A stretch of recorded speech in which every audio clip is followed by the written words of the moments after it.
Hello, good afternoon, and good morning, ladies and gentlemen, online audience from Korea, Laos, and overseas. On behalf of Fintech Center Korea and Bank of Laos PDR, I would like to welcome and thank you all online audience from Laos, Korea, and overseas to join today's webinar. I'm Song Kyun-son in Fintech Center Korea. Please allow me to go over today's program. The seminar will be about 1.5 hours long. The program is organized by Fintech Center Korea and Bank of Laos PDR. We'll start by the opening remarks by Chairman of Fintech Center Korea, congratulatory remarks by Ms. London Kiomenesi, Director of Payment Policy Division from Bank of Laos PDR, and presentation by Mr. Nareen Ong from BCEL, and presentation by Fintech Center Korea and Fincro Center B and ATIC AP. So due to the time constraint and pre-inquiries and online inquiries will be answered in discussion and Q&A session. Now, please welcome Chairman of Fintech Center Korea, Mr. Yu Shin-jung.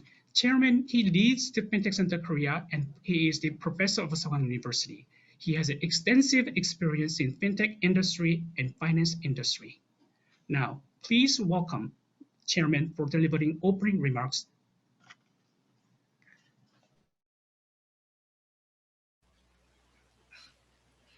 Thank you. Thank you so much for joining this webinar. I'm Yu Shin-jung, Chairman of Fintech Center Korea. Welcome everyone for joining this precious Laos Korea Fintech webinar, which is co-organized by Bank of Laos, PDR, and Fintech Center Korea. Today, I would like to give my warmest regards to the participants of this webinar. First, I thank Ms. London Kiomenesi, Director of Payment Policy Division from the Bank of Laos, PDR, for giving us congratulatory remarks and introducing fintech policy in the Laos PDR. And there are presenters from the Laos side. First, I thank to Nareen Ong, Deputy Chief of Electronic Bank and Card Service Center from the BCEL, Bank for Commerce. Actually, probably I think it's French, Lao Public. Next, I thank to Minji Kwan, CEO from Fincro and PNF company. Also, there are presenters from the Korean side. I thank to Hana Im, head of Business Impact Group from Center B. And then I thank to Moo Hyung Kim, manager from ATC AP. They will introduce the business model for fintech cooperation between Laos and Korea. Finally, I would like to thank all the participants who are enjoying this webinar. As you see, the outbreak of COVID-19 pandemic in last year gave us unexpected uncertainty. Many has been suffering since the outbreak. However, because COVID-19 has stimulated non-face-to-face transaction very much, fintech, which is, I think, well known as digital and untapped or untapped finance, is responding the situation very quickly, and its market has been expanding very fast. Most of fields of the global fintech reported its growth in last year. And as the convergence of finance and technology is very nimble and innovative, we expect its big potential to build a new, converged, and diversified market, particularly especially by use of core technology like we call it, ABCD, AI, blockchain, cloud computing, and big data technology in the fourth industrial revolution. In order to respond this change, international cooperation between countries is very necessary. Especially Laos has paid attention to build up fintech since 2017. Led by BCEL, Laos have mobile banking application, BCEL1, then in last year. BOL, Bank of Laos PDR, standardized the national QR code for development of digital payment market. With this innovation, Laos has been cooperating with many countries for the growth of fintech. Already, many Korean financial companies opened their branches in Laos. For example, BNK, DBG, KB, MG Community Credit Cooperatives, and also Hana, I think expected to open. Because of this trend, I think today's webinar is very important because it helps to link the two countries for constructing mutual fintech ecosystem of both countries. Fintech Center Korea contributed for constructing fintech ecosystem through various overseas support programs up to now.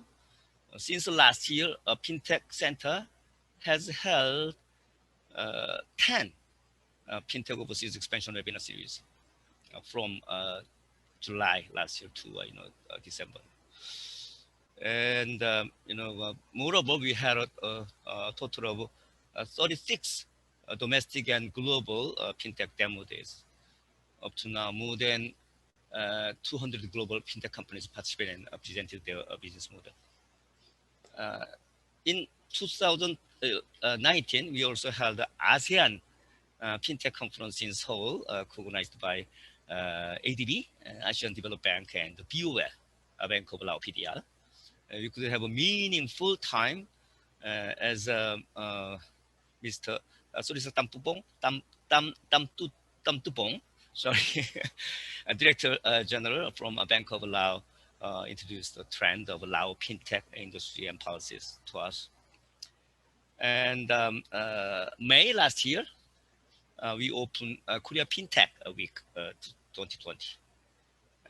With the participation of 150 domestic and international fintech booths. We have successfully achieved over 170,000 online visitors and over 1.1 million page views in a month. This year, we'll also hold Korea Fintech Week 2021, both online and offline.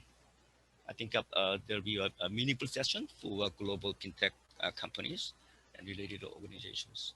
So I think I would like to invite the Lao to our the Korea Fintech Week 2021. Once again, I would like to express my deepest gratitude to the Bank of Laos PDR, BCL, and other fintech-related personnel from both Laos and Korea for joining this webinar. Thank you very much. Thank you, Chairman, for delivering opening remarks and your great support to fintech industry and cooperation between Laos and Korea. Now, we are very pleased to have Mr. London Kiona Messi from the Bank of Laos PDR. She is the Director of Payment Policy Division in the Bank of Laos PDR. Please welcome her for giving us congratulatory remarks. The floor is yours.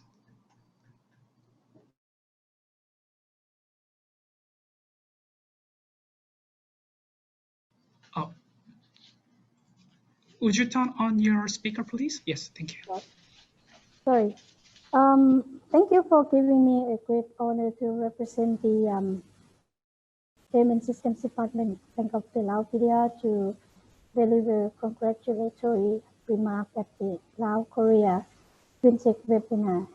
And this is an event of the finance technology and celebration of the belief in the spirit of innovation, of the power of imagination, and the belief in energy of financial industry and the passion of change. Korea has been a global hub for financial technology, and today I will have an honor to speak on the fintech of Laos policy and regulatory framework for Korean investors to understand where we are and what we are doing to connect fintech firms and financial institutions with Korea and fintech companies. And we are in the age of a historic transition brought about the technology from desktop to cloud and from the internet to social media. from IT service to Internet of Things, and we have come a long way in a short time. There is a daily disruption on the business, and the shadow of the global economy is changing. And technology is defining competitiveness and power in the world, and we can use fintech to ensure that no dream remains unfulfilled and no enterprise will remain still unborn because of lack of access to finance. So we must make the banks and financial institutions more resilient in managing risk, fighting fraud, and dealing with disruption of traditional models. And we have to use technology to improve compliance, regulation, supervisions, and so that innovation flourishes and risks are controlled.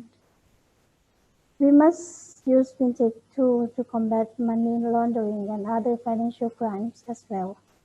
And the emerging world of finance will succeed in our interconnected world, and the data system will be trusted and secured. And we make our global VI system safe for cyber threats as well. And let me emphasize that the rapid adoption of the digital technology will ease trade relations with counterparts of the Lao PDR, such as Korea.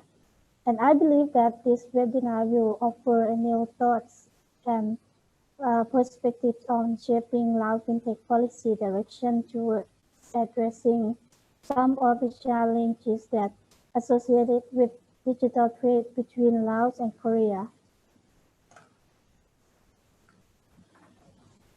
And through exchanging ideas and discussion and talks among the panelists and the participants, and last but not least, I would like to thank Fintech Korea and organizers to make this event happen and in the challenging of the COVID-19 pandemic.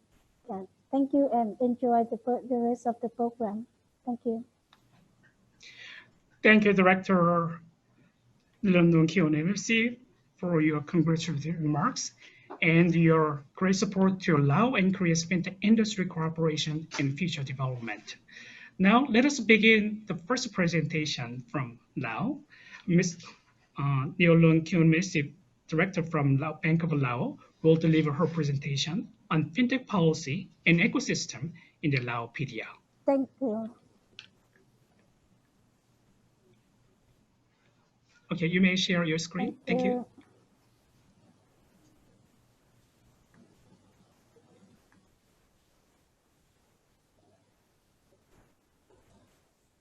Okay, can everyone here see my screen?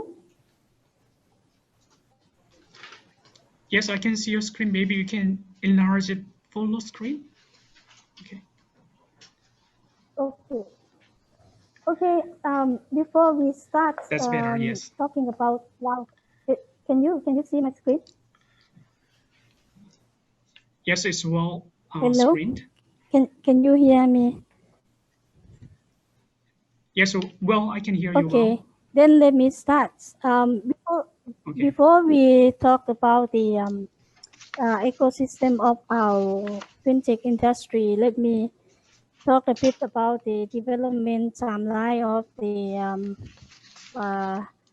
payment systems in Lao PDR. Dated back in 2011, BOL starts to have RTGS systems. At the time, IT department was in charge of the system, and we use it as the large value payment system. And at the time, the only currency that we use for settlement is Lao Kip for the purpose of promoting using of Lao.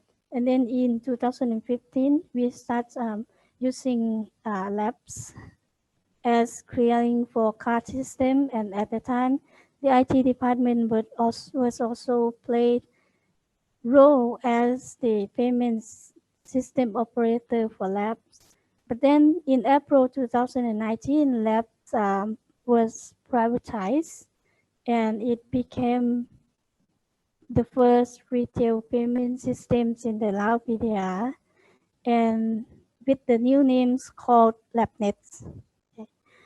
And because the significance of the payment systems and full growth of the industry, the governor of the Bank of the Lao PDR designated a team of relevant departments leading by IT departments to lay out payment system roadmap together with drafting law on payment systems. And in 2017, we can see that we start to have law, and BOL also has its own payment roadmap. And then in 2018, payment system department was established. And at the time, one reason is also required by the law, the payment roadmap were asked to upgrade into a payment strategy. And followed by the PSD establishment in 2018. In 2019, we start to have our own payment regulatory concept, and we started drafting the secondary regulation and adopted at the same year. The reason why we have to have those secondary regulation is that with only laws, we cannot drill down into details on what we are going to be used to oversee and also license relevant fintechs and also service payment service provider. So in 2019, most of the time were devoted to draft the secondary regulations. In our country, we call it in our language, ข้อตกลง. These are the regulations that we use, and BCL might understand this regulation quite well because they are the bank that have a leading fintech products in our industry. And as Director, the Chairman Zhang mentioned, in 2020, we also have our QR code standards. And at the same year, in June 2020, we launched LAPAS, which is the system that upgrades to ISO 2020 from the RTGS that we first launched in 2011. Okay. The second slide that I'm showing is the initial payment ecosystem that we are having, and we are laying out according to international practice. On the first circle, you can see that ACH system, and within this one, we call it LAPAS, which is Lao Payment and Settlement Systems. It is a hybrid single system that can settle batch transactions, and at the same time, all the batch transactions will be sent and have final settlement in RTGS. The second one, as I mentioned, LabNet, the second circle, we can see that we have LabNet at this time. As I mentioned before, it was the first retail payment system that was privatized from the card switching system that was initially owned by the Bank of the Lao PDR. And on the third circle, you can see that banks and telecom company on the right side, which are the payment service providers. And as you can see in the third circle, payment service provider, we have both players, banks and non-banks. And in addition to those two telecom companies, Unitel and Lao Telecom, we also have 5 companies that is approved to develop its own payment systems. And because of COVID-19 pandemic, those projects has been postponed or at times to next year, or at least 6 months for their convenience in terms of personnel and system installation within our country, because those specialists that is assigned by the fintech company cannot enter to our country, or even if they can enter, it takes quite a while for them for quarantine in our country. So we postpone time for them to develop their systems. And in the last one, we have payment system users, which consists of organizations, entity, and individual. Like me, myself, we call it individual end users of the payment system. And on the right-hand side, you will see that there are cross-border systems that are in service in our country. And please forgive me that this is quite old, but not really old, but it was last year and I haven't updated properly. Actually, we have a more variety of cross-border payment systems. But this is the example that I would like to raise to the seminar, that we have quite a variety of cross-border payment service providing. For example, on the top, we have money remittance, which is SWIFT. We also know the system very well, right? And we have Western Union MoneyGram. Not last year, but in 2019, we have blockchain technology employed by Krungsri Vientiane branch and Krungsri head office in Thailand to remit funds within 30 seconds.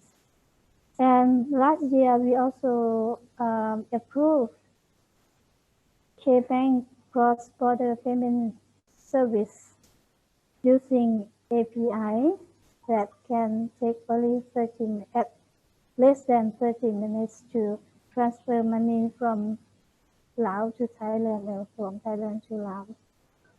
In addition to those remittance systems, we have card system that is used widely, and the major one is Union Pay, Visa, and MasterCard. And as you can see, we have PCL and Thanachat Bank that launched their QR payments in 2019 in Chiang Rai province, showcasing by the governor as well. And so this is an example of the technology that employed by financial industry in the Laos here. Last but not least, we have QR code payment from China, such as WeChat Pay and Alipay, and now we have at least 3 payment service providers that provide service from WeChat Pay and Alipay. Next slide. And these are the major rules and regulations that we are following. The regulation or the international practice that we are using to oversee our payment systems or fintech ecosystem system is that we use PFMI rules, but within 20 rules, we draw into 5 main principles. The first one is potential risk of the company. The second one is risk management, governance, and consumer protection, and we also look at competitiveness. As you can see that in this previous slides, in terms of competitiveness and leveling playing field, we are not only allowed banks in our country to play in payment industry, but we also allow telecom company or telco and other fintech company to play in our payment industry. And in addition to that, we also look at risk management, governance, and consumer protection in the company that are proposing to provide payment service or payment service provider. And I think this one is the most interesting one for today, and many fintech company in Korea might want to hear most because of the limitation of time. So as I mentioned with Korea fintech team before, we have quite clear process of licensing, not only for banks but for all payment service or prospect payment service provider. So we start with the bank or non-bank that interested in investing in payment industry. First, they must prepare a proposal, and if they are not having a clear understanding of what they are doing or what criteria or what type of business or payment business that they are doing, they can have a consultation session with us by submitting the proposal letter to us, indicating your objective, your time, and how many team members that you are going to see us. And then we will notify back with the letters indicating time and the person that we are going to assign to meet the team. And then if the team have a clear understanding of what they are doing and the requirement that they are going to submit, then they can start process number 1 to prepare the documents, paper, annexes. And then we will appoint the time to meet us and check the documents whether the company have submit complete set of the papers that required by us.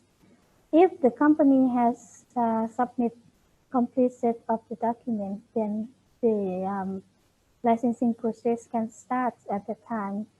However, when we accepted the paper and we checked in detail in process number 2, and we found that there are some missing information that required by our regulation or our terms and conditions, we are going to ask for more papers or for more documents.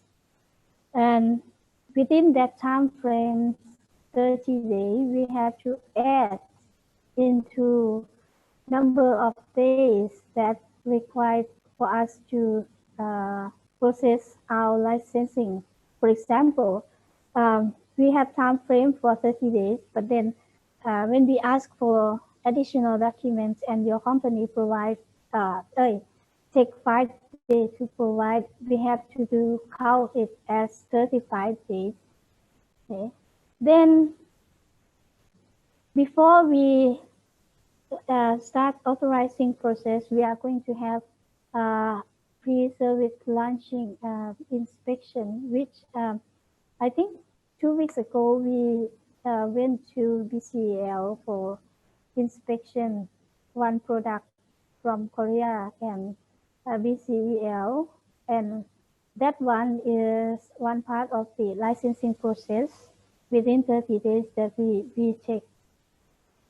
And number 4, licensing, the license will be granted or object within the period that we indicate in our regulation. However, this is getting back to these principles that we are looked at.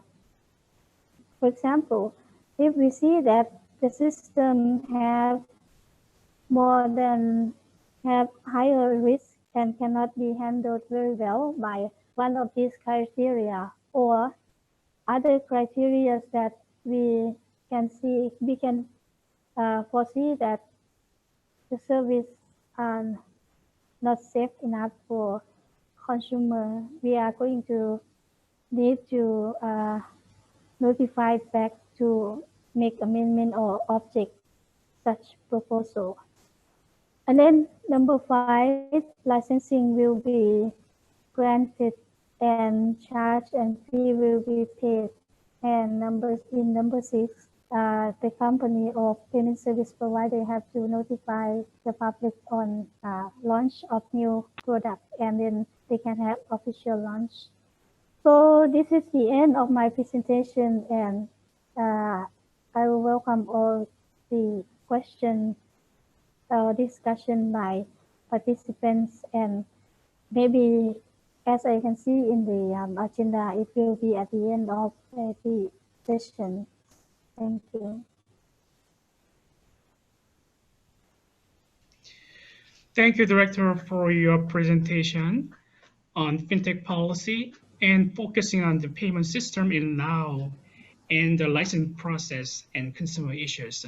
Although we'd like to give you more time, but due to the time constraint, let us move on to second presentation from the BCEL. BCEL is the #1 bank in Laos, Mr. Nareen Omajuro. He is the director of BCEL. His presentation is on designing local payment network for global connectivity. Please welcome Mr.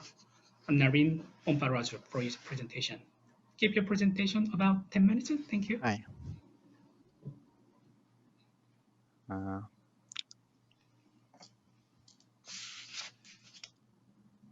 Hi, I am Nareen from BCEL Bank, the biggest bank in Laos.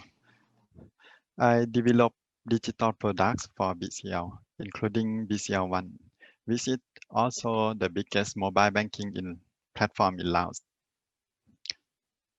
Today, I'm going to talk about our journey on designing a domestic payment network that will help propel small and scattered Lao banks to global stakes as a single entity.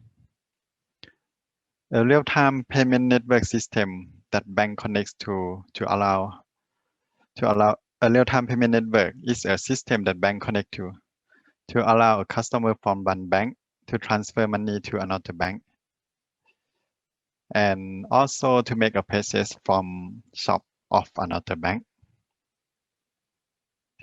A real-time payment network that connects to domestic bank together is nothing new. Many countries already have this system for years, but for Laos, this is a new thing. We can do ATM withdrawal across bank for a while now, but we never have real-time channel to transfer money or make a purchase across different banks before. So, Bank of Laos start a domestic real-time payment network project. A joint venture called LabNet was also created with an aim to link banks together. With support from BOL and LabNet, we got the opportunity to take part in designing this network. Many Lao banks are moving toward in-house development to boost their skill and reduce product cost, but our developers are new and limited. Almost all of them never use standard financial messaging formats such as ISO 8583 or ISO 20022 before. Standard financial messaging formats are inherently complex, with many parameters and require longer time to implement. Today, there are many payment channels. In addition to card-based, we also have online, we also have QR code, which can be initiated by merchant or initiated by customer. To be able to catch up with other countries, we need to find a system that link us together for all the services that are available today, while able to connect to any other country's payment system to expand our market. So things that we need to tackle. We want any bank in Laos to be able to implement our system. The more simple the system is, the less cost to implement and more banks we want to join our network. We want our network to support all payment service on the market today. We want member banks to be able to extend the network capability by installing a plugin into our network. This plugin can provide services such as international fund transfer or QR withdrawal. We also want to be able to connect to other countries' payment network as a single entity. Connect with us on one point and support all of our banks. With all of those, we want a specification to be simple enough to be able to implement within 3 months. So how do we do it? Without a legacy system constraint to worry about, we are able to design a system from ground up.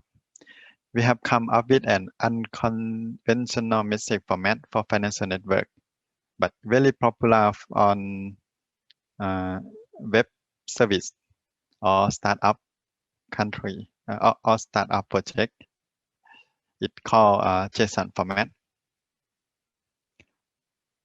Standard financial message format such as ISO 8583 or ISO 20022 requires parameters to be defined ahead.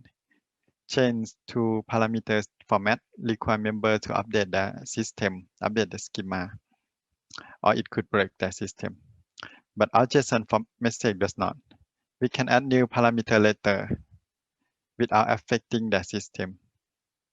This allows us to skip so many parameters not important to us today, and we can add them later when we need it.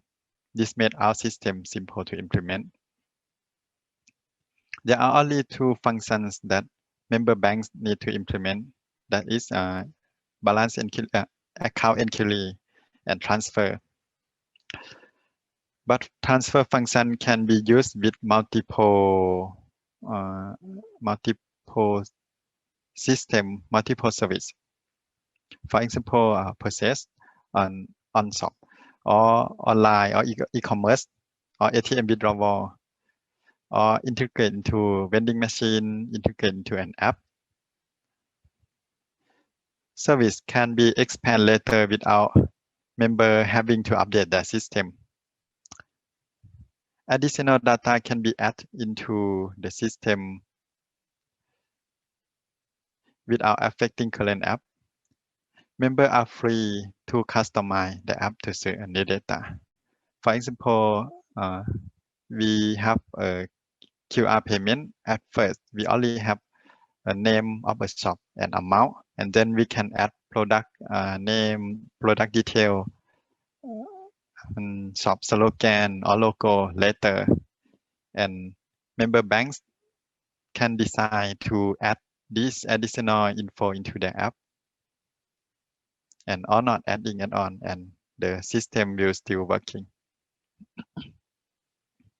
The most important aspect of our network is a pluggable system where member can add a new service into the network, such as international fund transfer, stock trading. And new service can also be a sub-function of a transfer. This is easy to implement, but with limited parameter.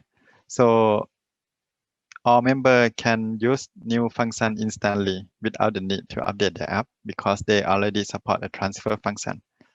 Or if they need additional parameter, new service can be a separate function where new parameters are needed. This requires members to update the app to support those new services. Another important aspect is QR code will be translated by the network into a format that member bank understand. This ensures that we can support new QR code format with minimal changes to member app or no changes on. This is important, for example, for Alipay and WeChat QR and UnionPay QR. They have a very different QR code format. So member bank do not need to worry about the QR code format at all. Just send to our network to pass, and we will return data into a format that banks understand. Within 2 months after submitting the spec, the system is live. Customers are now able to perform real-time fund transfer across bank on their mobile banking app. And within 2 months after its release, number of transactions grow to be 10 times the size of our own system, the own system that we use to connect ATM together. We are far from finished, so member banks still need to implement QR payment, implement e-commerce, and implement plug-in service that connects us to global payment network.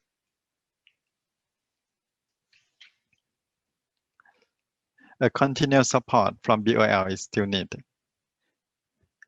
We hope that our network will encourage the development of financial technology in Laos. And also, this network will be a strong foundation for us to link with international payment network. It can be ASEAN network, can be international schema, for example, UnionPay QR, or can be Korea payment system. Thank you. Thank you, Ms. Nareen, for your insightful presentation on designing local payment network for global connectivity. Now, let us move on to the third presentation from CEO Min-ji Kwon from Pinkro. Pinkro has a presence in Korea as well as in Laos. Please welcome her for our presentation on building fintech-based B2B connection from bottom people. The floor is yours.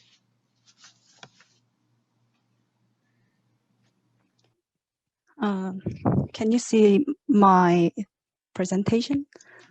Yes, it's well on screen. Yes, you may start your presentation. Okay. So hello, everyone. My name is Grace Kwon, founder and CEO of Pinkro. Today, I'd like to share our recent experience with the online lending service and why we make business-to-business connections for that.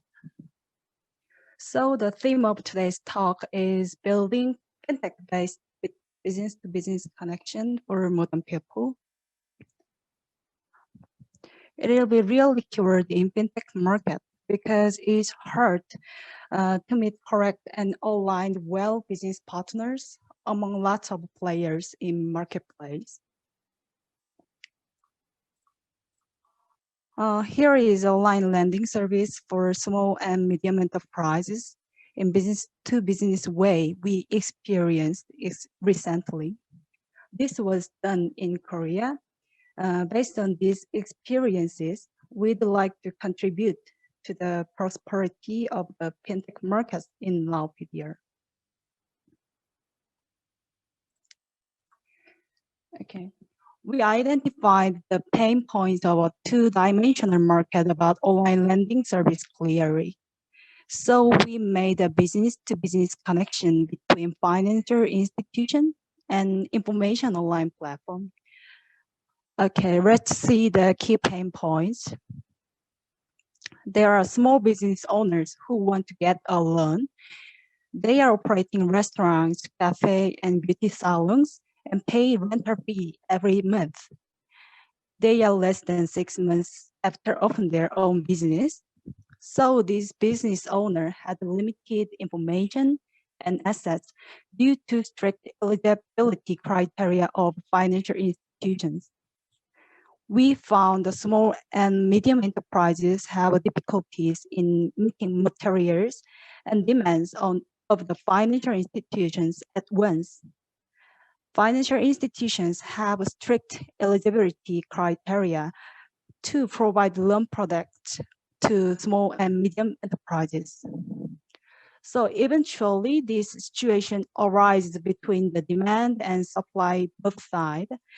There is a lack of information on various lending products. If small and medium enterprises know well and easy to understand about lending, they can find the suitable lending products for themselves. And financial institutions have credit constraints. This can also affect financial institutions. The bank may not match the loan product required by thin filers, such as business owners. After analyzing both, let's see the possible solution. So we think about it. What if there were data that could complement the limited information and assets of small business owners? And what if there were means on behalf of a financial institution to filter out small business owners that match their loan product? With these questions, we found a way to realize the small business finance model. Indeed, the bank matches customer for the products after developing products based on credit rating models. So this fintech-based connection began with hearing that bank had a hard time finding customers that matched their loan products by their financial rating criteria. Okay, so here is an information online platform like We Are Owner in Korea for small business owners. The platform has continued high-touch engagement with the small business owners. The online platform, We Are Owner, keeps track of opening business, operation, and closure of small business owners who have joined this platform. In addition, it's investigating and accumulating the actual business budget required for small business owners. So small business owners have access to information platform to get easy to understand information about bank loan products. And the small business owner can request application with a simplified procedure. Based on the provision of a comprehensive data aggregated from platform to bank, small and medium enterprises can get $4,500 loan. Assuming that small business owner repay the loan well, financial institutions are more likely to trust information online platform We Are Owner. So therefore, we will possible to offer higher limit loan products to customer that access through this channel. Through this, bank realized that even small cap loan products can give a great boost to small owners. In particular, the demand for matching loan products is expected to increase in the context of COVID-19 pandemic. So now this is a decision on final details are ongoing. So we expect small, medium enterprises owner wows and drives more productive for their business. Okay, so I want to share what are the lessons we learned from building business to business connection in lending service for small, medium enterprises. First one is Fintech should be started from a definition of what finance is for modern people, ahead of new business models and technologies. And modern people want to experience how much better their life has been made by technology, not technology itself. Lastly, for the business-to-business connections, it's required to find optimized financial products, as well as analyzing the trend of society in the digital world. Now let me walk you through some of our journey. So I want to introduce our company, Fincro and PNF. Fincro discovers all business opportunities from the financial industry to early markets, so that we need to bring rich quality experience to all forms of business-to-business connection. Now, we connected over 500 enterprises in 3 years, which are aligned fintech, IT financial, and smart city. We are in progress over 6 projects in business-to-business way. It's about developing business model for our customers from startups to leading bank in Korea. I remember the people who helped establish our company PNF in Laos PDR. The PNF company started July 2019, aimed to contribute to fintech business model and optimize digital financial in Laos PDR. So we are looking forward to contributing to develop the digital economy and fintech market in Laos PDR with the experiences accumulated from more than 500 companies connected with us. Thank you. I'm a Fincro and PNFs. Thank you, CEO Min-Ji-Kwon from Fincro, for your presentation and your successful journey in Laos and Korea. Now, please welcome again Chairman of Fintech Center Korea for delivering his presentation on fintech ecosystem and policy in Korea.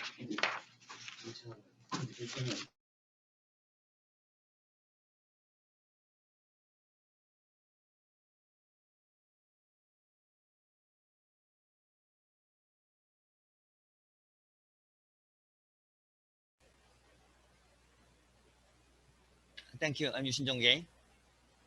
Can you hear me? 네, 잘 들립니다. 예.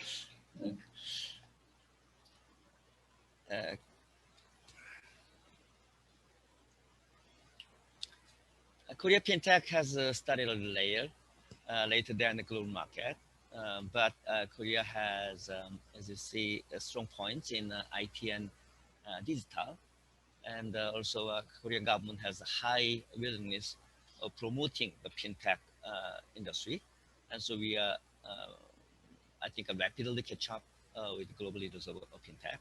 This shows current status of Korean fintech industry. You see the two screens in this page. In banking sector, simple payment remittance is growing rapidly. Even though simple payments are about 4 or 5%, it is very rapidly increasing. So a little bit like 4 or 5% of total amount of credit card payment, but it's more than a triple in the last 3 years annually. The right side of the screen, you see a Korean neobank. 3 neobank has been approved in Korea. Among them, KakaoBank shows a very distinct growth. It accumulated 4.35 million non-face-to-face accounts within 100 days after start of face services, and it turned out to be a surplus in less than 2 years. So many banks in banking sector in Korea were astonished and started to pay big attention to KakaoBank to boost. We are thinking it had a definitely the so-called catfish effect, and it made many people in banking sector in Korea think differently about the new bank, neobank, and the fintech. And this is P2P loan, left side of the screen. because the high ratio of real estate related loans, which is at this moment 86% of total P2P lending in Korea, very high.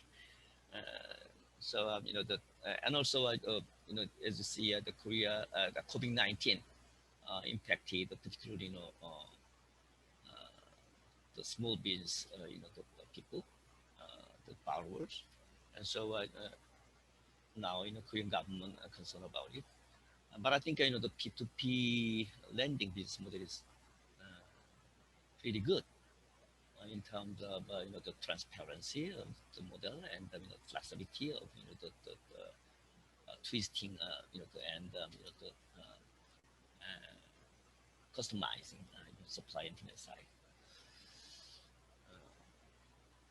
But at this moment, anyway, P2P lending, having a kind of a struggling the stage in Korea.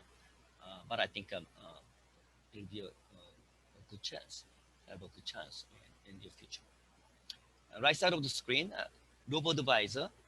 It started in Korea about 5 years ago, and until now, it's not so much strong. But I think because from last year, we are saying Korea has entered into a data economic era, and big data has begun to give a high potential to the robo-advisor market. Recently, COVID-19 has led to the digitization of securities, so it has led to a rapid increase in robo-advisor accounts in Korea as well.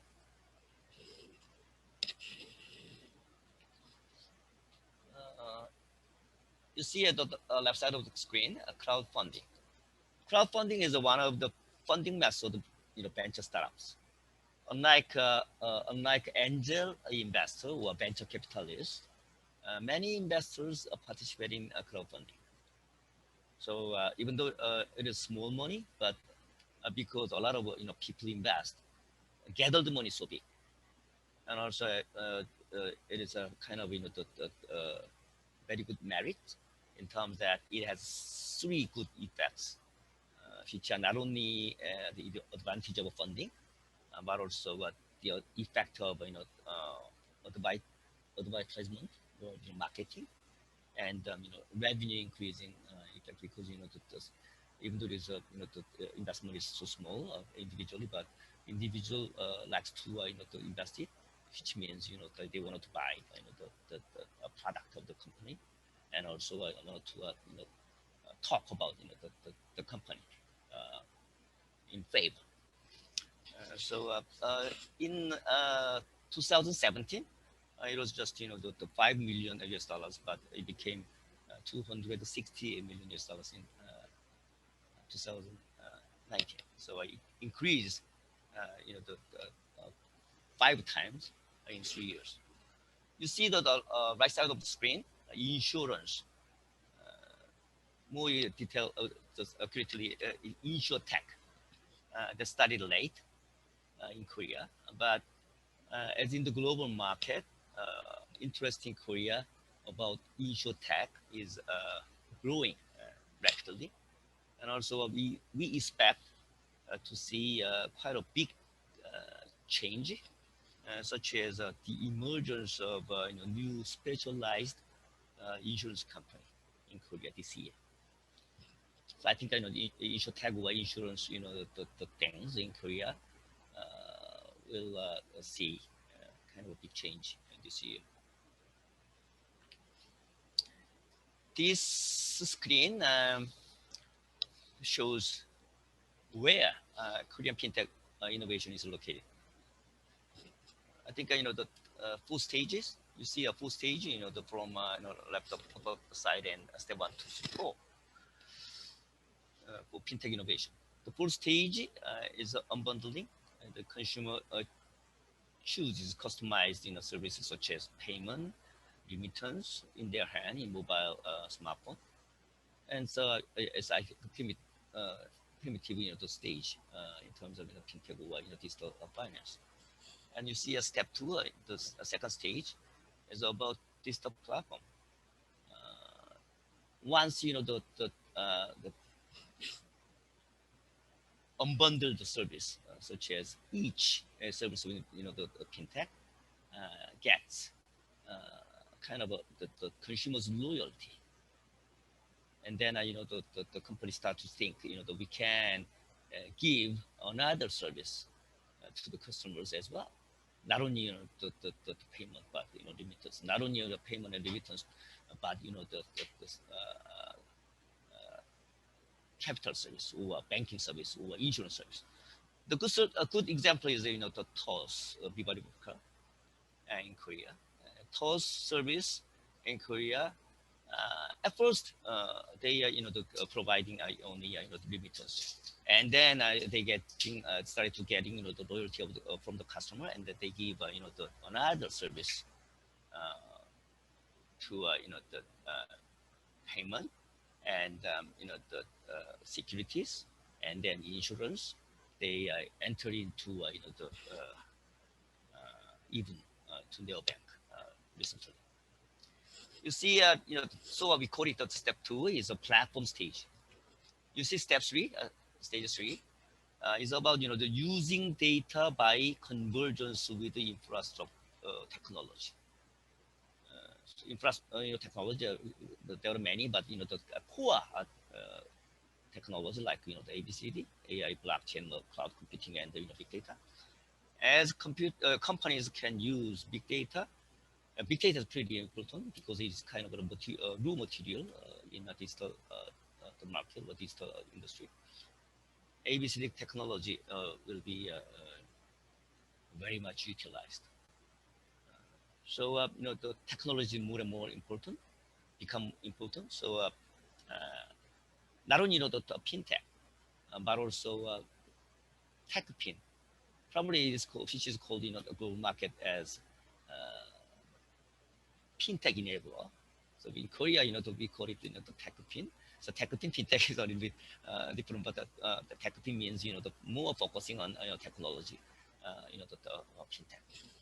So techpin will become more and more important in third stage because the data is important, and by use of data analysis, the technology will be utilized like the ABCD.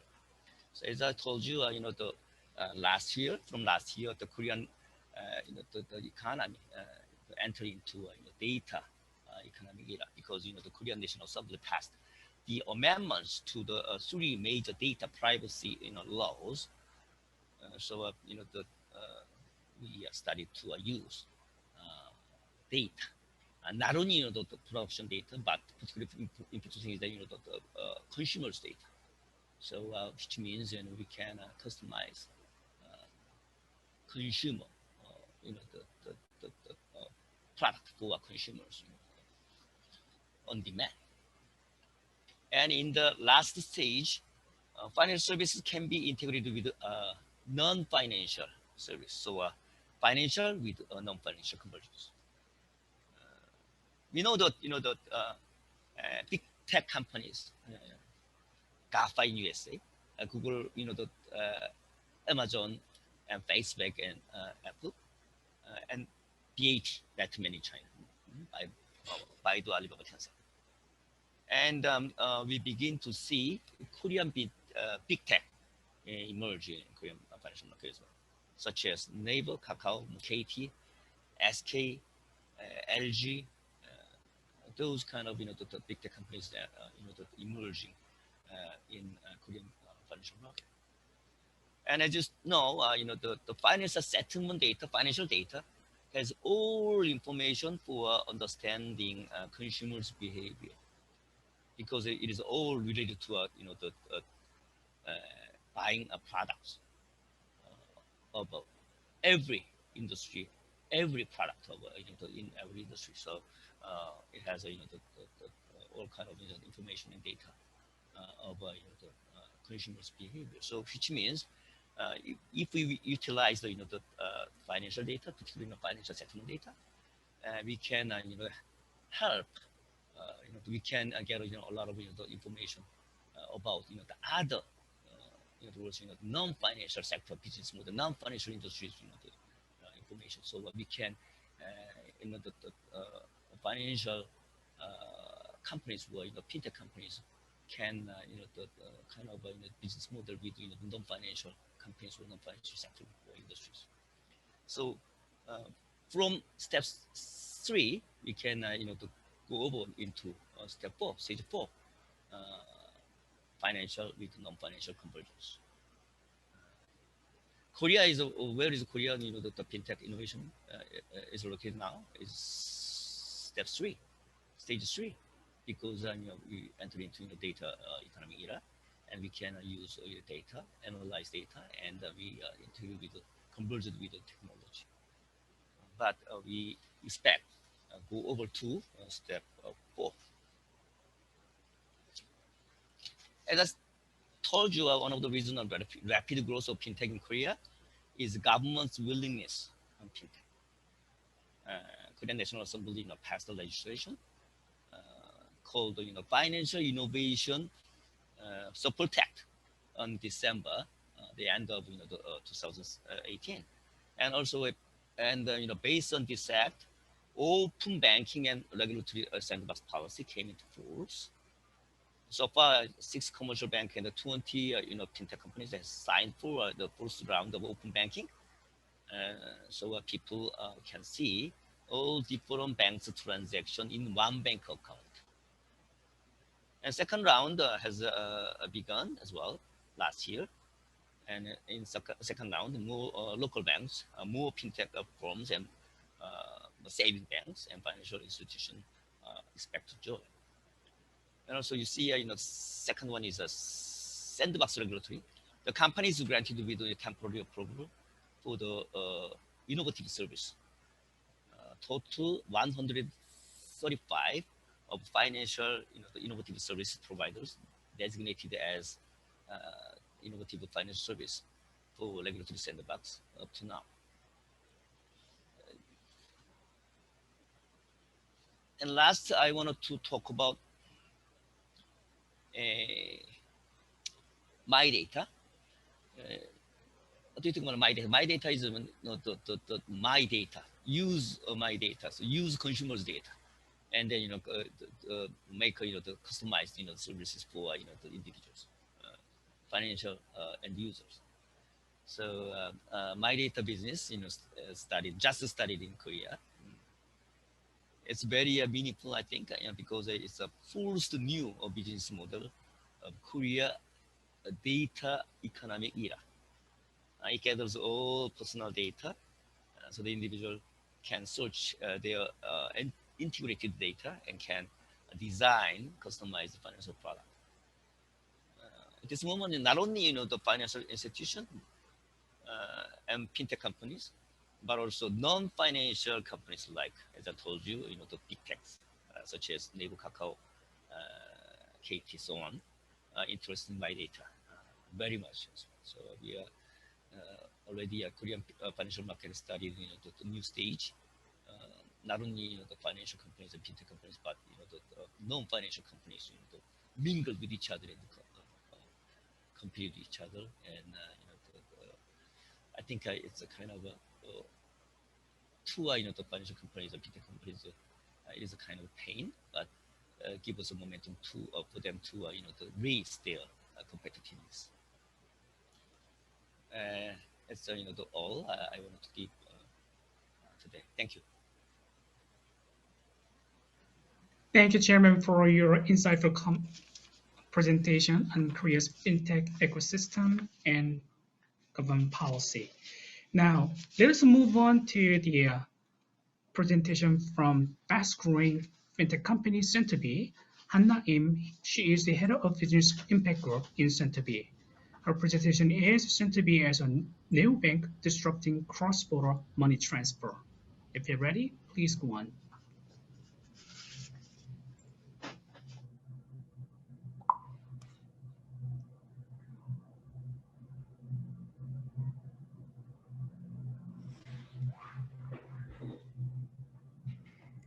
Hello all, my name is Hannah M. I'm the head of Business Impact Group at Sentby, and Sentby is a fintech from specialized in cross-border money transfer services. And we are currently aiming at becoming a neobank, which just disrupt cross-border money transfer domain. And the core value driving Sentby and embodied our mission is to think outside the bank by eliminating the inefficiency of cross-border finance. So we do have two major pillars of business, which is B2C and B2B cross-border money transfer services. So we were founded in 2015, and we launched our B2C service in 2016. And since then, Sentby's monthly transaction volume has grown more than 640 times. And so far, we have raised funds of around $30 million US, and the latest fundraising was last year at Series B level. So the problems we are focusing on solving, that is kind of banks' remittance services has remained very expensive and very difficult and inconvenient, complicated, and also banks' remittance receiving channels are often limited to only banks, and it takes often kind of more than 3 to 5 days. So we lowered kind of fees to kind of say we lower fees up to 90%, and we make it easier and simpler, and we diversified receiving channels, kind of considering the kind of conveniences of remittance receivers particularly, and also we make it very faster. And so in terms of B2C remittance service, we pay attention to the fact that Asia received the most remittance of the global total remittance. And it is very remarkable that Korea was ranked at the 10th in the world's largest outward migrant remittance flows. And Korea's migrant remittance is mainly driven by more than 2 million foreigners, and most of them are migrant workers from Southeast Asia and South Asia, including Laos. And in Korea, banks' expensive and inconvenient and slow remittance services negatively kind of contributed to migrant workers' financial behaviors. And a study found that 81% of Nepali migrant workers, they relied on informal channels of remittance. And this causes many kind of societal kind of problems in the Korean society too. And in response to this, kind of we launched remittance service, and we kind of really attracted many migrant worker kind of customers, users. So as a result, Sentby has created impact by enabling more than 460,000 users to send their hard-earned income more by saving approximately $63 million US with our cheaper remittance cost, kind of 90% at maximum, less compared to Korean banks. And we kind of link this number, and we interpret this number as on kind of social impact, and which is increased disposable migration income.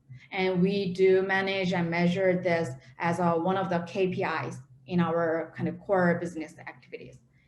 So in managing and measuring this kind of KPI, we also link this impact directly to UN SDGs, because one of the UN SDG aiming at reducing remittance cost to less than 3%, and current Sentby's remittance cost is 1.2%. So we are already achieving this target, exceeding. Sorry to interrupt in your presentation. Would you move on? Would you move the pages forward? Because it seems like pages are stopped there. Yeah, here. Your page is not moving forward. 페이지가 지금 넘어가지 않아서요. 한 번만 좀 앞으로 돌리겠습니까? 예. 네네. 발표 자료가 예. Is it working? Actually, no, it stopped. Or I share Okay. again? Okay. Yeah.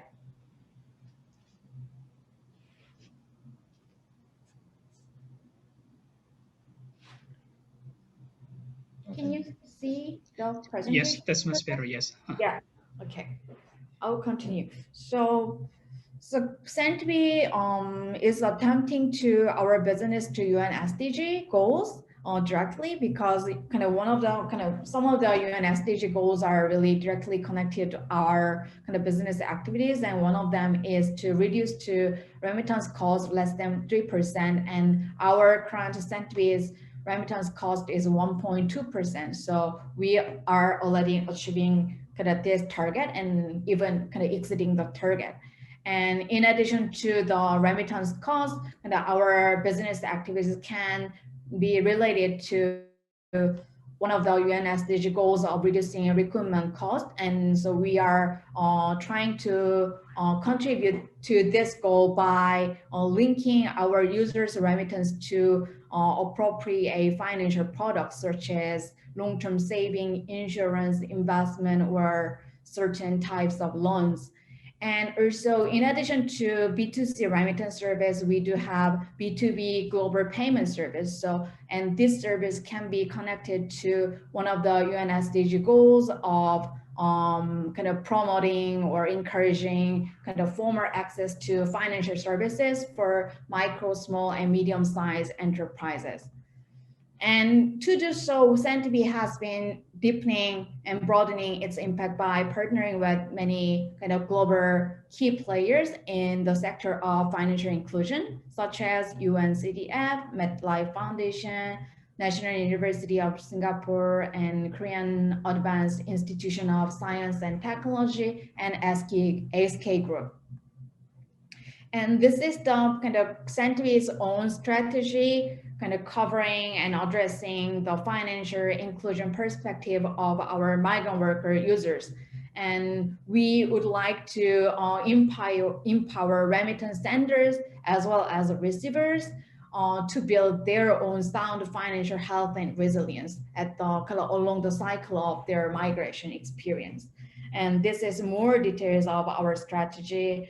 And in addition to kind of B2C remittance service, we launched last year B2B global payment service. So we are now targeting Korean small and medium-sized enterprises, but we are kind of planning to expand this service to Asian Pacific market too. So including Laos and like Finco, kind of we are also attempting to enter into the Lao market too.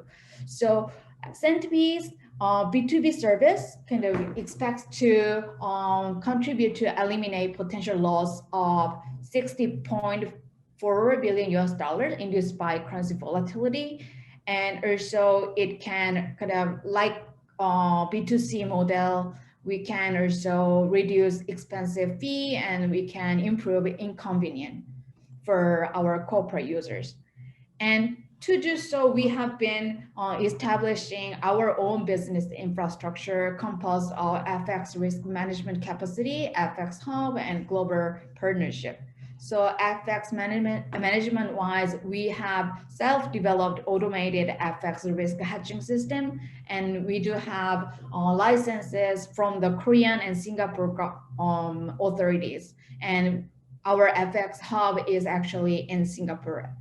And global partnership wise, we do have kind of partnering with many global key fintechs and money transfer company, including MoneyGram.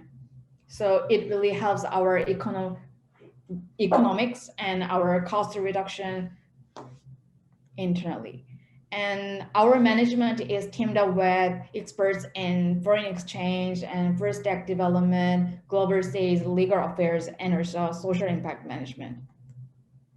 So in many other countries, like or some continent in Europe or North America, there are many emerging unicorn fintech startup specialized in cross-border money transfer, but not yet in Asia and Northeast Asia. So SendBee is now aiming at become a global fintech service specialized in this area. And that's the end of my presentation. Yeah, thank you. Thank you, Anna. I'm head of SendBee for your insightful presentation and your future journey into Laos and Asian markets. Now, last but not least, please welcome Kim Woo-young, manager from ATech AP, for his presentation on innovative branch transformation.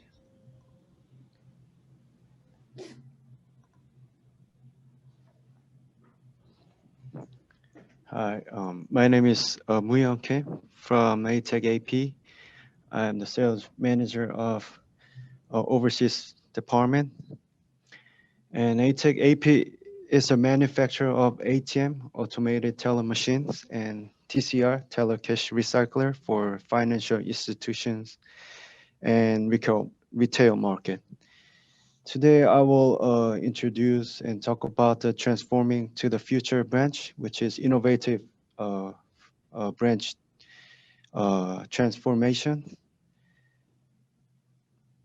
So this is the contents, go with intro, view of future branch, and self-service zone and epilogue. So these days, bank branches are trying to transform their branches in smart way and on contact for non-person and make a smaller size for the branches. So they're trying to make a transform the branch in innovative ways. So the key to transform is digitalization. So digital branch is the key to the branch that in the innovative trend in the market. So how we could make a trend digitalization in the branch by video conferencing, by securing biometrics and opening an account and issuing a card. This is a simple task can be done in our in the digitalization device.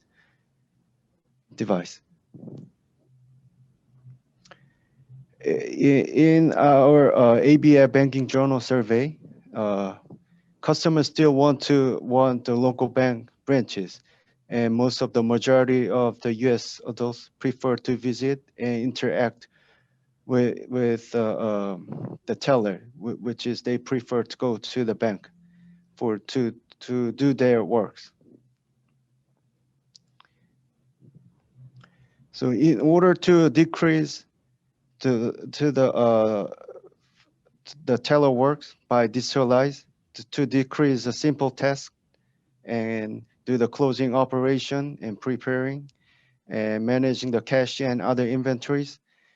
This can be decreased by the digitalization and to increase a friendly interaction with the customer and customer in-depth consultation with the customer and make marketing activities and selling financial items.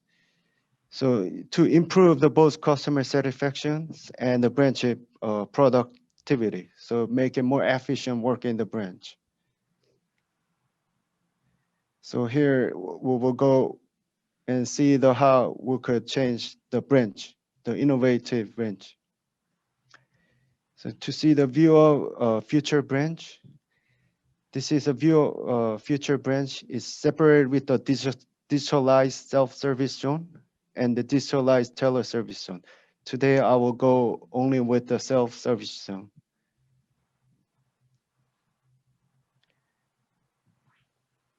So this is a self-service zone. We provide the new generation ATM, if it's the number one. And we have a foreign currency exchange ATM and multifunctional ATM. This is kind of various way that can be done in the self-service zone by customer. So this is a new generation of ATM. This is not just ATM, it's attracting the customer and giving the advertisement for the marketing, which is effective, gives effective and efficient work in the bank. We also adopting the artificial intelligent facial recognition, and we're also adopting biometric authentication. This makes the customer more secure network in the banking transaction. And this is a multi-currency exchange ATM. We have we could exchange some of the key currencies: US dollar, euros, and Chinese yen and Japanese yen. So we also adopt in the coin withdrawal for the currencies. And this is a multifunctional ATM, which is also added with the, we could deposit coins and deposit banknotes and withdraw coins. And we also adopt in the check deposit for the foreign banks. And we also providing not only device, but we also not only providing device, we also providing finance system to monitoring our ATMs in the field, which is to check ATMs are working properly and checking the error stats and reports. And this is mainly checking for checking all the ATM status in the field.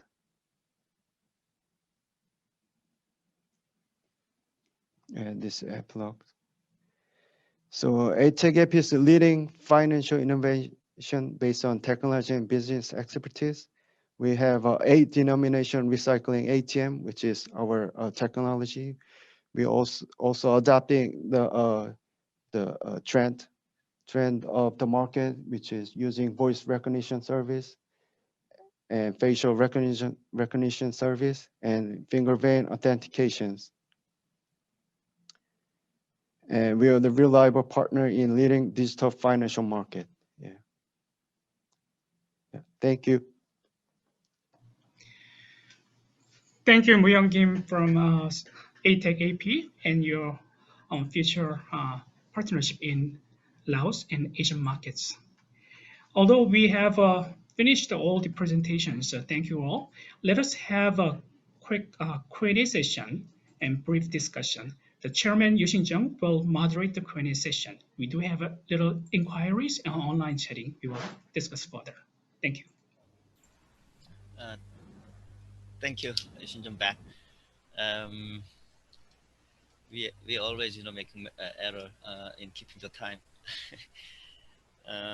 Anyway, thank you very much, for presenters, for giving very good presentation on both sides. Particularly, thank you for Neil London, Kyo Menassi, Director, the Central Bank of Laos, PTR, and so Nadine Pomaraji, Deputy Chief of the PCER, for giving very detailed and a good explanation about the Lao financial market and ecosystem and bank market as well. Thank you so much. Time is very tight, but we want to have the 10 minutes or so the Q&A time. We have both sides presenters, the both sides in Laos and Korea. Do you have any the questions? First from Laos side, Director in London, can I ask you the Nippon President. Do you have any questions, about Korean financial fintech market? I think I have a few questions for me from the chat box. The first one is, does BOL watching cash flow of Lao workers working in foreign countries? And the next one is, what is the current status of Lao mobile wallet payment service that Lao Commercial Bank is operating, and also one other on FX risk management? So I would like to answer the three questions first. The first one, does BOL watching cash flow of Lao workers working in foreign countries?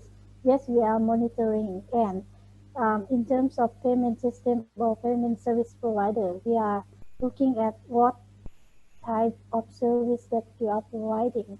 Are you providing the both inflow and outflow of foreign, not foreign, but then cash flow between inflow and outflow? If the service is providing both sides, it will contribute to an ease of licensing process, since foreign currency management is one of the criteria that we are watching. So we are considering the service that providing both inflow and outflow of foreign currencies. And that is my first answer. So last year, we also collect data for the purpose of aligning or laying out our national payment strategy, and we collect data of inflow and outflow remittance, and we found that most inflow remittance from foreign workers are from the MoneyGram and Western Union system, and it's comprised of the very minimal number or minimal percentage of the coverage of the overall inflow and outflow during 2011 and to 2019. So the answer to this question is yes, we are monitoring or watching the cash flow of Lao workers working in foreign countries. The second one is that what is the current status of Lao mobile wallets or payment service that Lao Commercial Bank is operating? For the moment, we have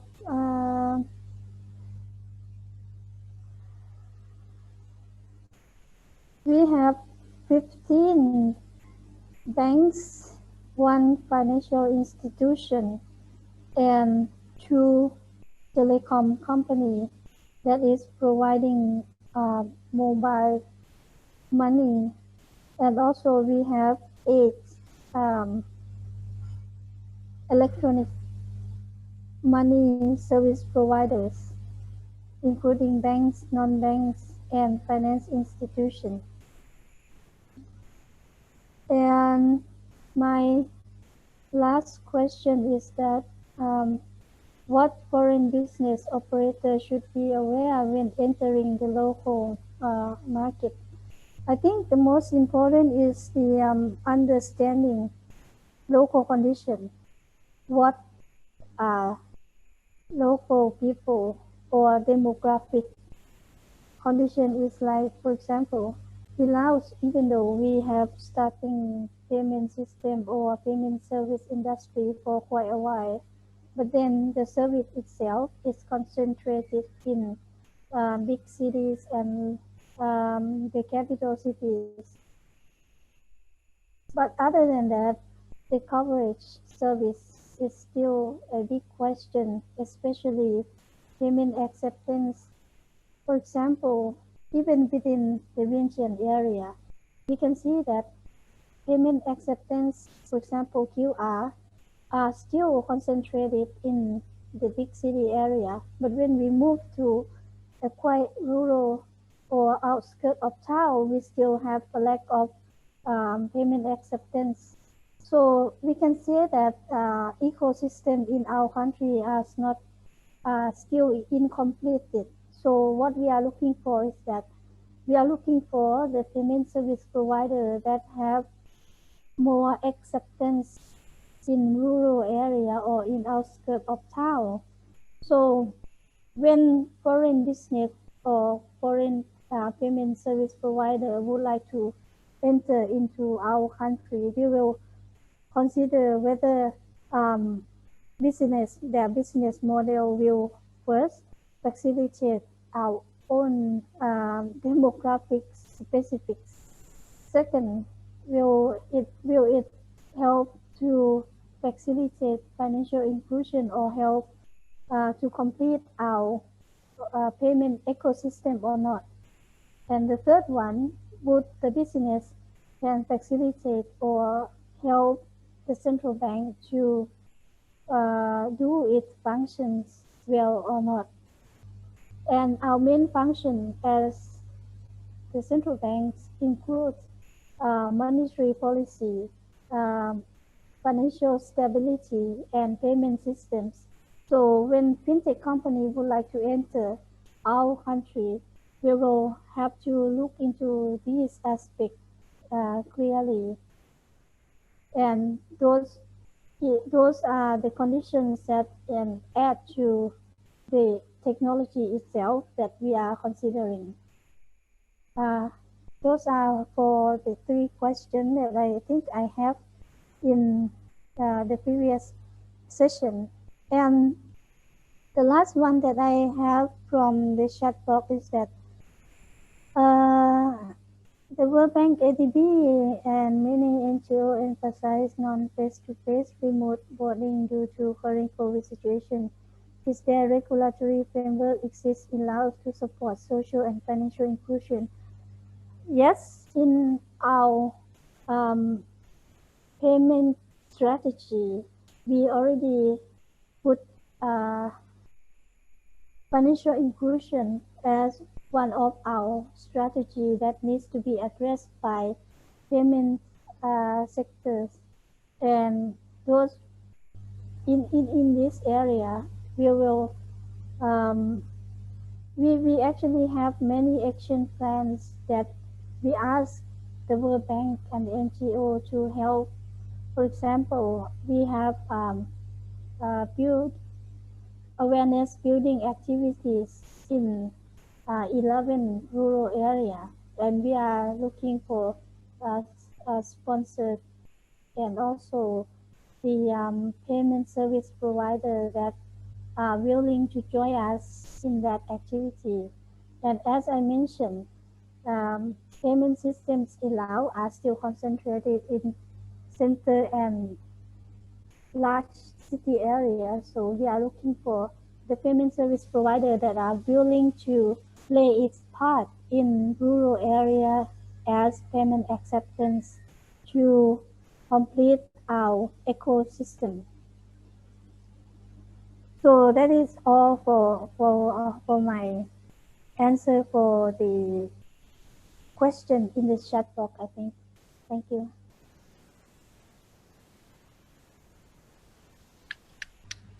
Thank you. Thank you very much, London Kanamanacy.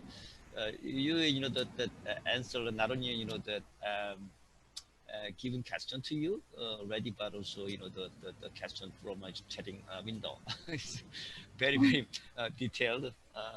It's very nice, and I think I know that it's question from Sentibi and the quick question from chatting window.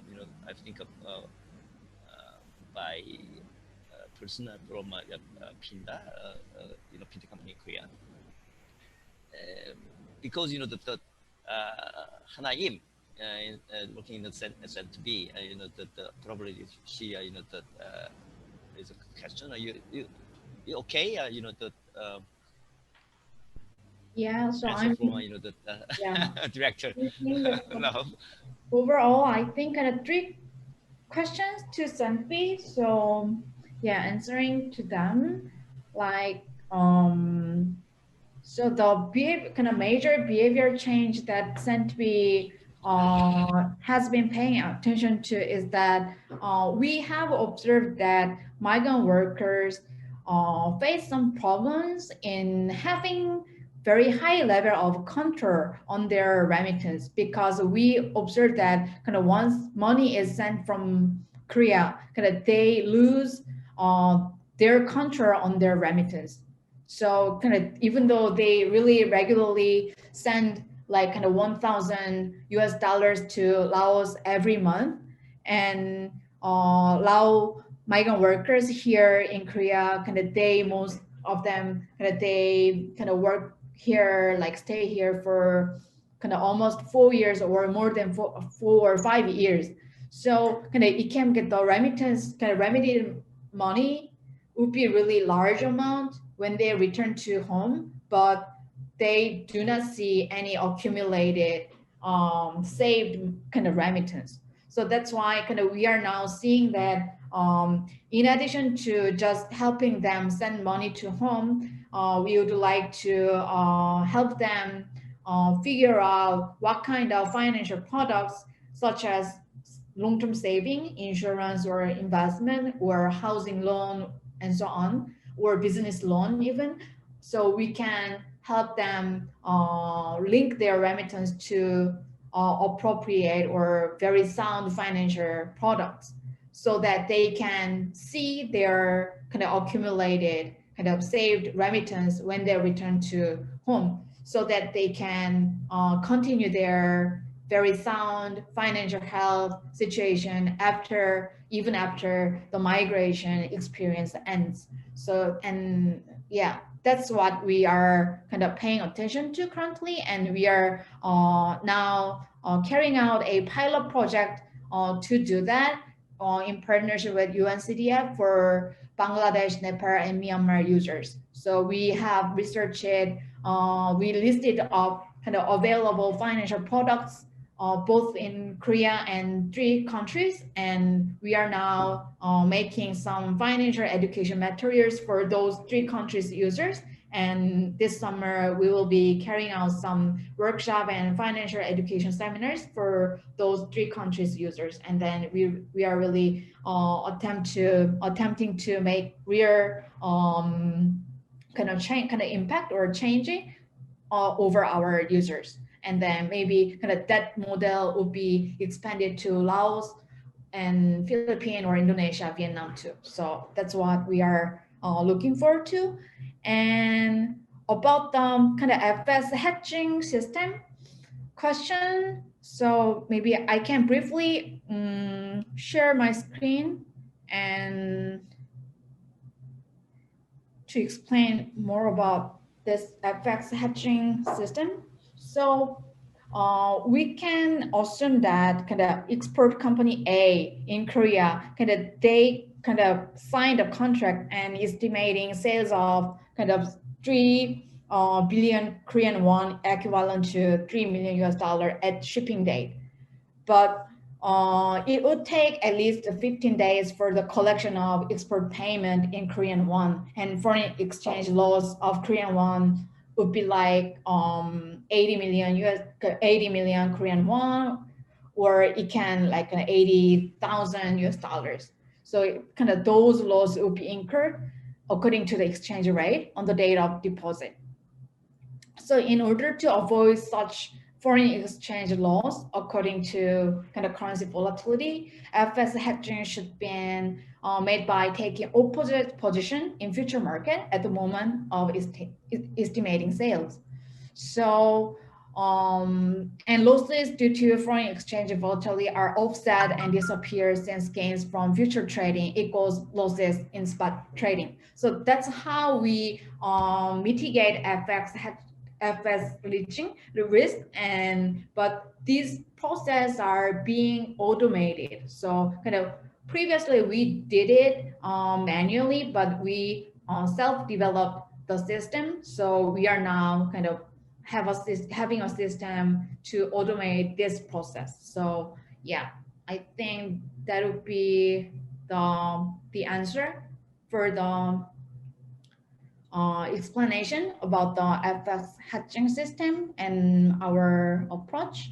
And there is a question about how can CENTB guarantee reducing remittance cost? Even central governments can.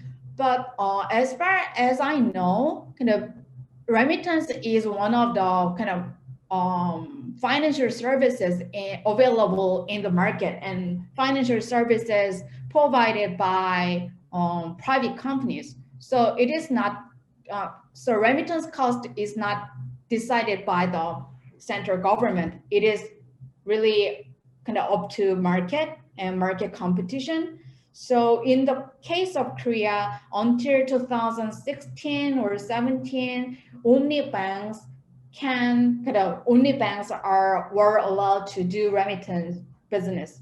But after the amendment of Korean regulatory regulations, kind of non-bank financial service providers can begin enter into the market.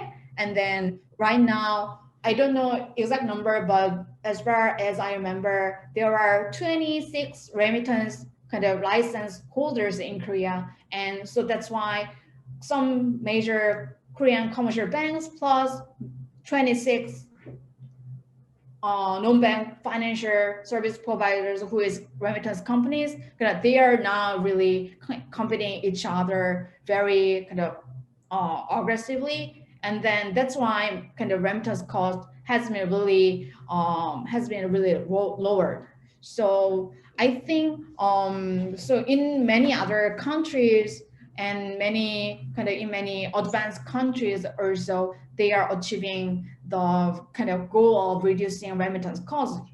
For instance, in UK or in Europe, in many other countries, and even in many other Asian Pacific regions countries. So yeah, that would be my answer to that question. So that's all. Thank you very much. I think I didn't feel that I don't want to interrupt to your very detailed explanation to the question from it's not a question, it's a kind of the proposal. I think to the director London Customer Agency of the Lao Central Bank in terms of the inclusive finance. I think that if you have some something to the answer to explain more about to the Hanaim to CENTB, it'll be good. And also I think that it's an answer the two question from chatting window, right? To the how to what is it the solve the FX issue in CENTB. I think probably it's a good answer and detailed answer. Is it not the secret for CENTB to solve those kind of problem, FX problem? Anyway, it's good. The director of PDR, London, MNSC. I think it's a kind of a proposal to allow the central bank or the banks from Hanaim. She's trying to give some other additional financial service to people working in Korea when they want to some kind of inclusive finance. It's some issues from Lao, Hanaim.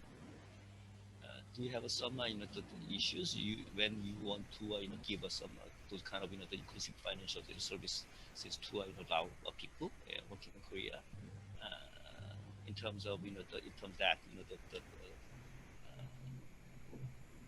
the financial government in Lao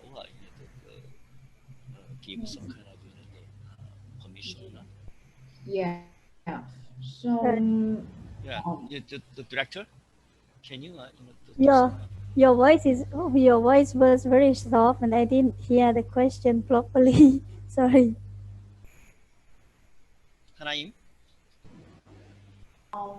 There's yeah, no issue so- if you give us those kind of another financial service to the people.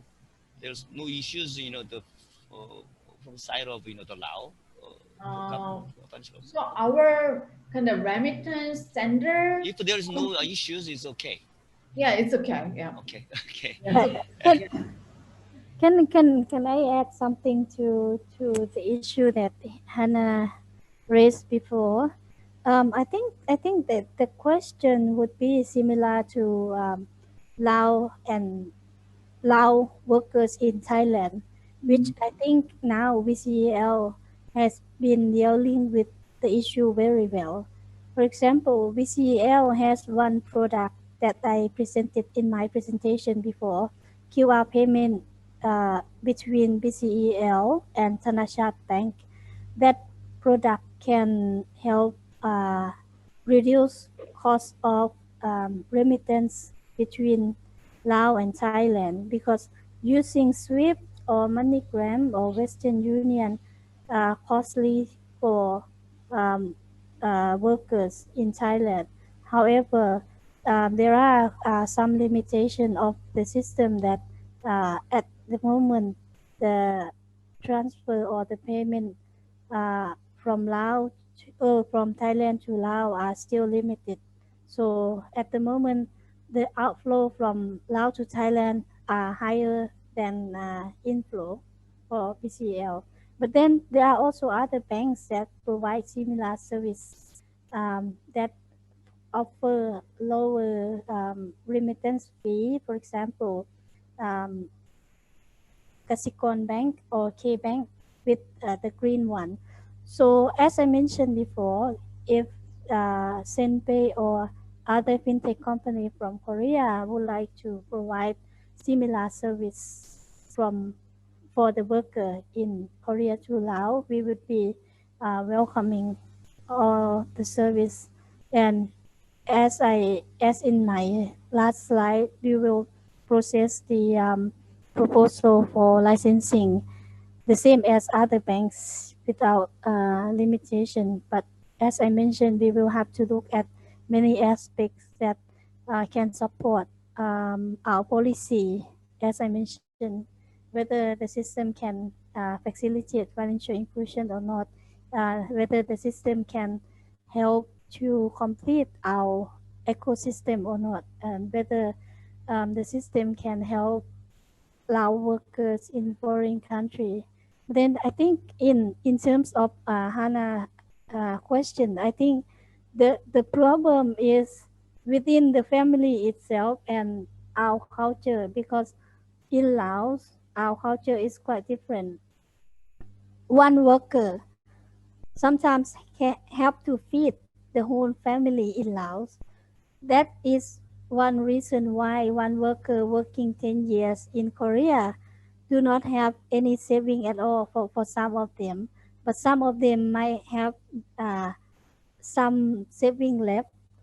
And I think in terms of financial products, many of the banks and fintech company and also telecom company in Laos can already provide various products in different area. But then because of the structure or the culture itself that makes the kids responsible for the family, for parents, that one is one of the reason that even though you work in Korea for maybe 10 years, but then there is no money left at all, because sometimes they have to pay for education fee, food, and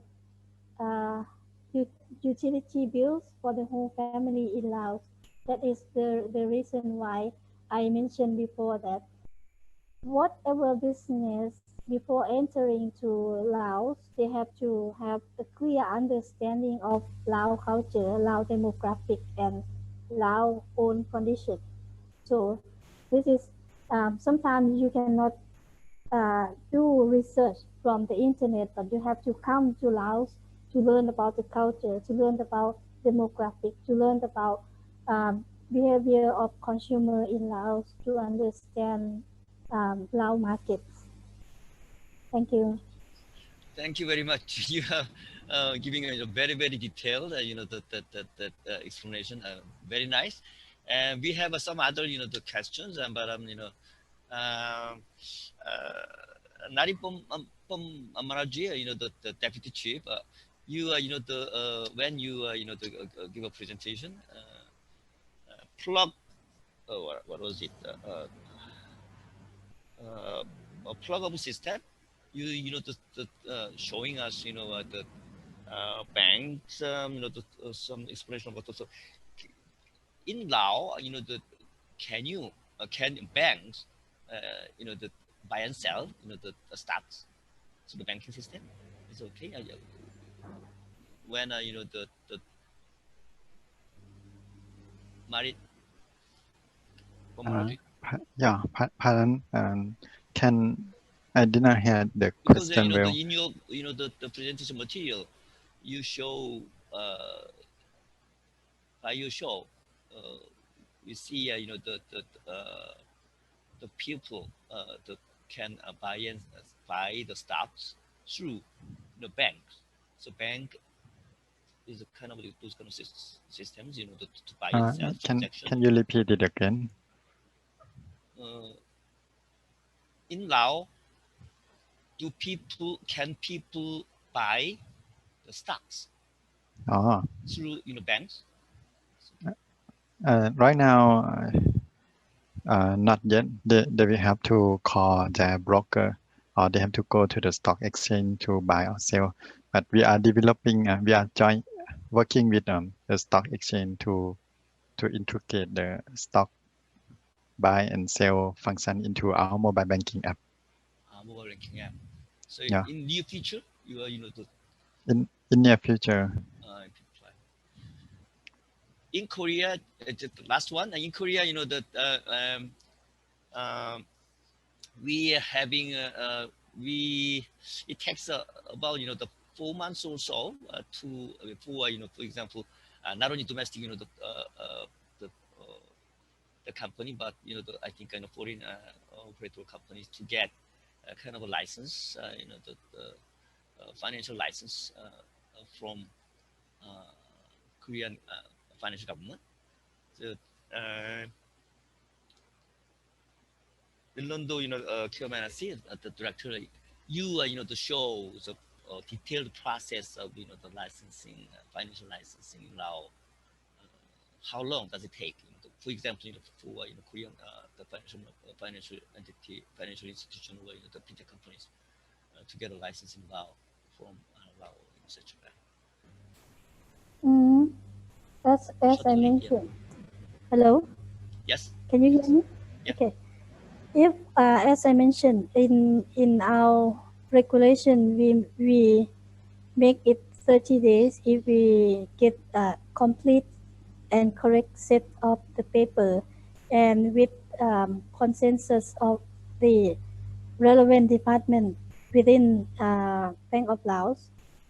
In order to license, for example, a cross-border service or a cross-border products, we are asking opinion if from the first one is the monetary policy department, bank supervision departments, if the proposal is from bank established in Laos, and also we will ask from microfinance institution department, and also the banking operation departments in terms of foreign currency management. And we will look into details of how the company is going to manage its foreign currency risk, because the main issue or the main problem that we are facing in Laos is the volatility of the foreign currency rate in Laos. For example, the fluctuation is quite high, and we want to know whether the fintech or the payment service provider will be able to manage that risk and will be able to, let's talk about easily, it can make money from investing in Laos. Because as I mentioned, apart from culture, apart from other conditions, they have to look into other risks that have embedded in the financial industry in Laos. So these are the conditions that will take at least 30 days for us to consider approve or give license to the company to request from us. Thank you. Yeah, thank you. And how many foreign financial companies, including bank or the other security firm or the insurance, in Laos, or including, if any, the fintech companies, foreign fintech companies, I think there are already 3 fintech company foreign, that is grant 3 foreign fintech companies, right? 3, yeah, 3, yeah. grant development approval from us, but then because of COVID-19, they cannot install, they cannot import, and they cannot bring their specialists in Laos.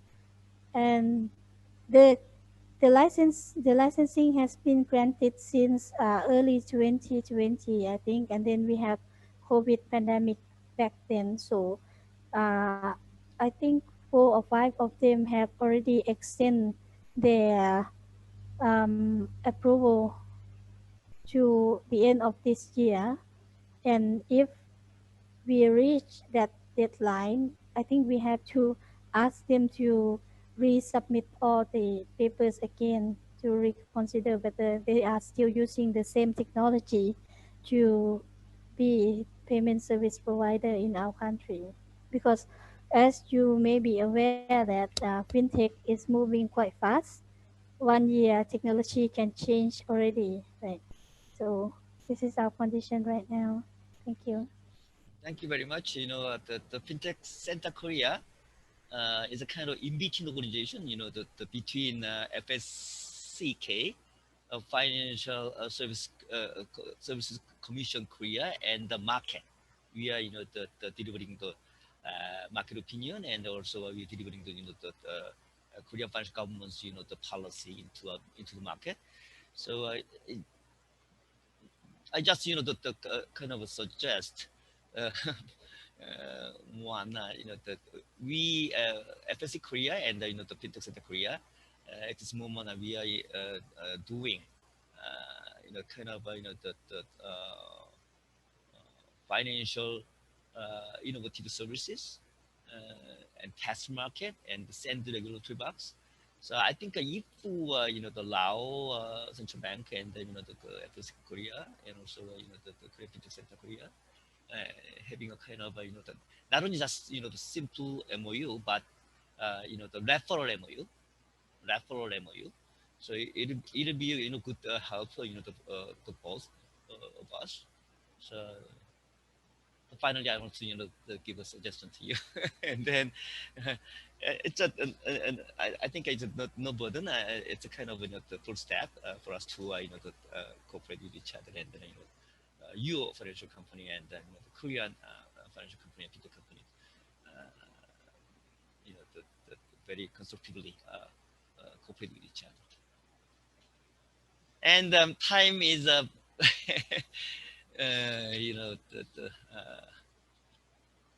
already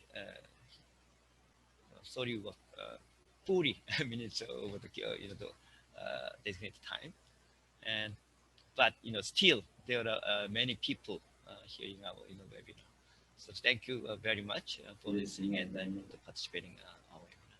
And particularly, thank you very much, Nildon Kulmanasi and not even open manage. Thank you very much. Thank you, everybody. Thank you all presenters and online audience from Laos and Korea for staying together for 2 long hours. And I hope this seminar becomes a milestone event for Laos and Korea's fintech development and future cooperation and establish a strong partnership in overcoming COVID-19 era. I hope this webinar becomes a meaningful time for all of the online audience from Laos and Korea. And I hope all of you to have a safe and joyful Lunar New Year's holiday in few days. And let me briefly announce the upcoming seminar. We will have hold a Canada and Korea webinar on February 25th on this Thursday. So please refer to the Fintech Center website for more detailed info. And we will update more information on webinar in our center's website. Okay, let us now close our seminar and thank you all for staying together. Have a good day. Bye-bye. Bye bye. Thank you.